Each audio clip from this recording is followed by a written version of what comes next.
Setelah Kevin Dix, kini timnas Indonesia dipastikan bakal ketambahan amunisi baru lewat pemain keturunan yang baru saja tiba di Jakarta hari ini, Rabu, 13 November 2024. Mereka adalah Tim Gepens dan Dion Marks, dua pemain muda dari Liga Belanda tersebut terpantau sudah tiba di tanah air.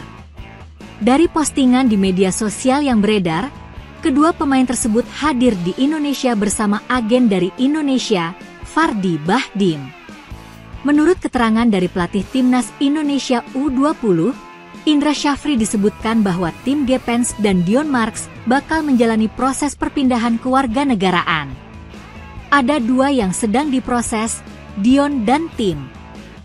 Tanggal 14 dia datang ke Indonesia untuk tes kesehatan, mungkin interview, wawancara, dan sebagainya, ucapnya pada 9 November 2024 lalu. Meski bakal hadir di Jakarta, namun Indra belum memastikan apakah kedua pemain itu sudah sah menjadi bagian skuad merah putih. Karena menurutnya, yang menentukan adalah federasi, dalam hal ini Ketua Umum PSSI Erick Thohir. Kalau sudah bersalaman dengan ketum kami, itu pasti. Kalau belum salaman, belum pasti. Kami sebagai pelatih hanya memberikan rekomendasi ada dua. Apakah itu bisa atau tidak? Nanti tergantung proses federasi kita, katanya. Upaya naturalisasi kedua pemain itu disebut-sebut untuk memperkuat skuad Merah Putih U20 di laga Piala Asia yang akan diselenggarakan di Cina, Februari 2025 mendatang. Timnas sebelumnya sudah memanggil Dion di Toulon Tournament pada Juni lalu dalam rangkaian pemusatan latihan di Italia. Pemain kelahiran Belanda itu saat ini memperkuat klub Nijmegen. Adapun Tim Gepens saat ini membela klub FC Ermen di Belanda. Pemain berusia 19 tahun itu telah tampil di berbagai laga di level U18 dan U21, seperti Keuken Kampioen Divisie, U18 Division, dan Eredivisie. Andai proses naturalisasi Tim Gepens dan Dion Marks rampung, maka timnas Indonesia ketambahan 3 pemain keturunan baru bulan ini. Sebelumnya pada Jumat, 8 November 2024, lalu, skuad Garuda resmi ketambahan Kevin Dix yang sah menjadi WNI setelah mengambil sumpah dan janji pewarganegaraan di Copenhagen, Denmark. Kehadiran Kevin Dix bakal jadi amunisi berharga timnas Indonesia senior yang akan tampil di putaran ketiga kualifikasi Piala Dunia 2026 bulan ini. Media Jepang menyoroti kondisi terkini timnas Indonesia asuhan Shin Tae-yong jelang pertandingan penting pada 15 November mendatang. Timnas Indonesia akan berhadapan dengan Jepang di Stadion GBK dalam lanjutan babak ketiga kualifikasi Piala Dunia 2026 zona Asia. Melawan Jepang, timnas Indonesia mengincar untuk mencuri poin dari Jepang agar bisa semakin dekat ke Piala Dunia 2026. Sayangnya, Jepang bukanlah lawan yang mudah untuk ditaklukkan. Sebagai langganan Piala Dunia, Jepang dalam babak ketiga kualifikasi ini masih belum terkalahkan. Walau begitu, masih ada peluang bagi timnas Indonesia untuk mencuri poin. Beberapa waktu lalu, timnas Indonesia dikejutkan dengan kabar cederanya Maes Hilgers sehingga tak bisa tampil saat melawan Jepang. Meski bermain tanpa Maes Hilgers, timnas Indonesia tetap membuat media Jepang khawatir. Apalagi menurut media Jepang, timnas Indonesia baru saja dapat bantuan dari FIFA. Bantuan apakah itu?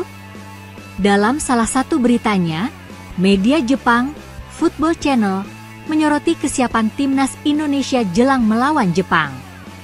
Media Jepang tersebut mengkhawatirkan satu nama pemain timnas Indonesia yang disebut mampu membuat Jepang kesulitan mencetak gol. Sebelumnya, media Jepang bernapas lega dengan absennya Maes Hilgers, tapi justru muncul masalah baru lagi. Pemain yang dikhawatirkan oleh media Jepang tersebut adalah Kevin Dix yang baru menjadi pemain naturalisasi timnas Indonesia.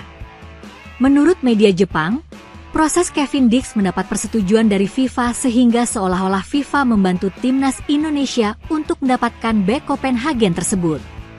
Bahkan dengan izin dari FIFA, Kevin Dix sudah bisa bergabung dengan timnas Indonesia dalam menghadapi Jepang. Sementara itu, Kevin Dix yang sedang menjalani proses naturalisasi mendapat persetujuan dari FIFA sehingga mengizinkannya bermain paling cepat pada pertandingan timnas melawan Jepang, tulis media Jepang, Football Channel.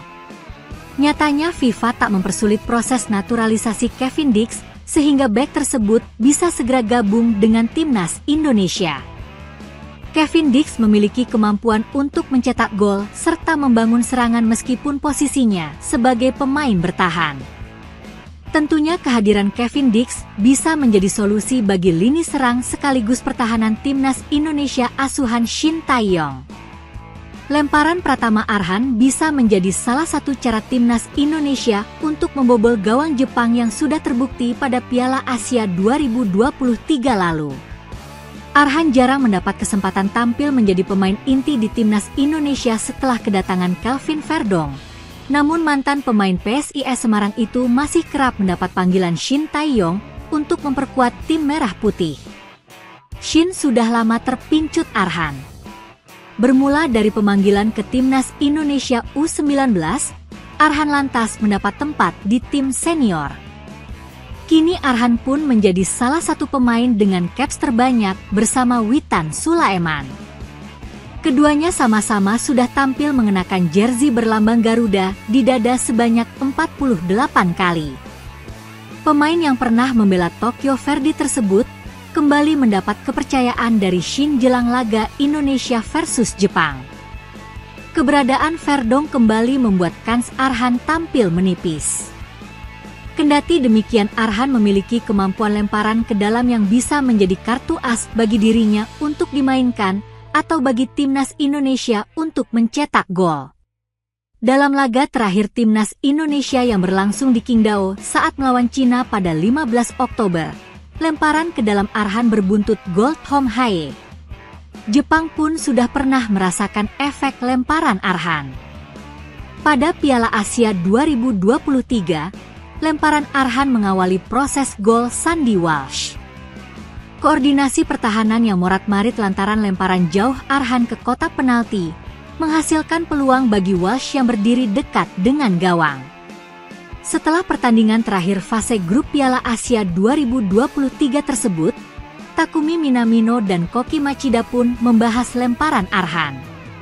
Saya berbicara kepada Yuta Nakayama dan bilang akan lebih baik mengganti dia dengan pemain yang lebih kuat dalam bola udara dalam situasi itu.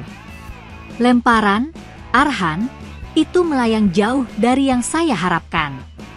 Saya berharap bisa lebih fleksibel menghadapinya, ujar Minamino dikutip dari Hochi News. Saya berusaha menyundul bola, kemudian pemain nomor 6, Walsh, berada dalam posisi bebas. Bahkan jika saya harus menabrak Minamino, saya harus tetap menyundul bola. Jika tidak, saya harus menjaga lawan. Lemparan jauh dilakukan untuk menimbulkan kebingungan, jadi kami harus memperbaiki kesalahan ini.